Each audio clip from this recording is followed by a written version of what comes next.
मैं तो सवाल पूछूंगी कि पहलगाम में 2000 पर्यटकों की सुरक्षा के लिए वहां क्या व्यवस्था थी। अच्छा, आतंकी हमले में घायल लोगों को तुरंत एम्बुलेंस क्यों नहीं मिली। ठीक है।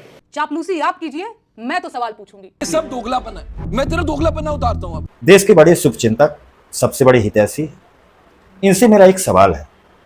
मान लीजिए कि आपके पति की हत्या हो गई, भगवान न करे ऐसा हो, पर फिर भी हम एक बार मान लेते, आपके पति की हत्या हो गई और आपके पति की हत्या चंद गुंडों ने कर दी।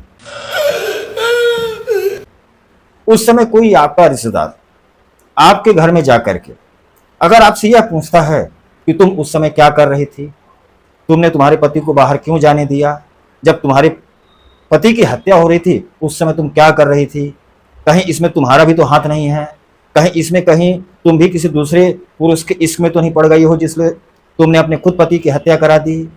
अगर ऐसा कोई सवाल आपसे करे तो आपको कैसा लगेगा? मुझे अपने घर जाना है, मुझे घर जाना है। तब आपको बहुत शर्म महसूस होगी।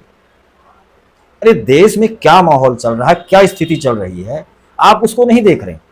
हमारे ही देश के हमारे ही नागरिक मारे गए हैं, आप जिन्होंने हत्या करी उनके खिलाफ आप मुंह से एक शब्द नहीं बोल रहे। ये बड़ी अच्छी बात कही आप।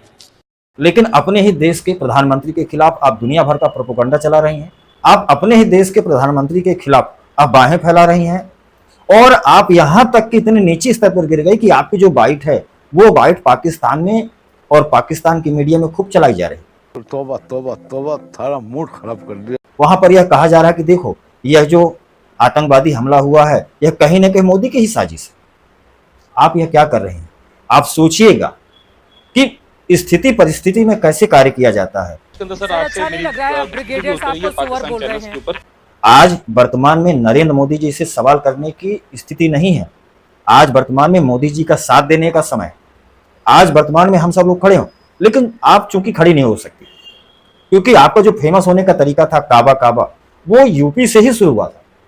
आप शुद्ध और शुद्ध नफरत, ईर्षा, घृणा की प्रतिमूर्ति हैं और वह आप किनसे करती हैं? आप मोदी से करती हैं, आप भाजपा से करती हैं, आप आरएसएस से करती हैं, आप बजरंग दल से करती हैं, आप विश्व हिंदू परिषद से करती हैं।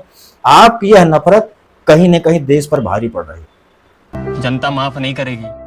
अब आपको ऐसे में आपको देशद्रोही ना बोला जाए तो क्या बोला जाए? आपको क्या कहा जाए? देशभक्त। सही पकड़े हैं। अगर देशभक्त आपके जैसे होते हैं तो भगवान करे ऐसे देशभक्तों को जल्दी उठा ले।